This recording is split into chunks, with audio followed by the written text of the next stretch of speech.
Ndege huyu anaitwa African Jacana. Baadhi ya watu humuita dada wa single fathers. Kwa spishi hii, jike ndiye mkorofi wa mapenzi.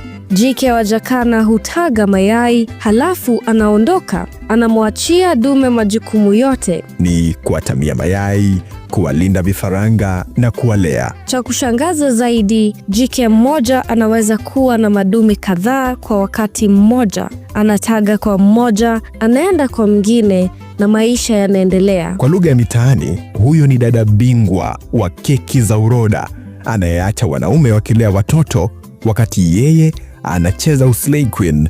African Jacana hupatikana katika maeneo ya maji barani Afrika kama mabwawa na maziwa. Miguu yake mirefu na vidole virefu humwezesha kutembea juu ya majani ya maji kana kwamba anatembea juu ya maji. Kwa ndege aina ya Jacana, mama anazunguka, baba analea. Kweli wanaume hatujabahatika popote. Mimi ni Neema Chepkorir na mimi ni Alan Wetungu. Tukutane kwenye video nyingine.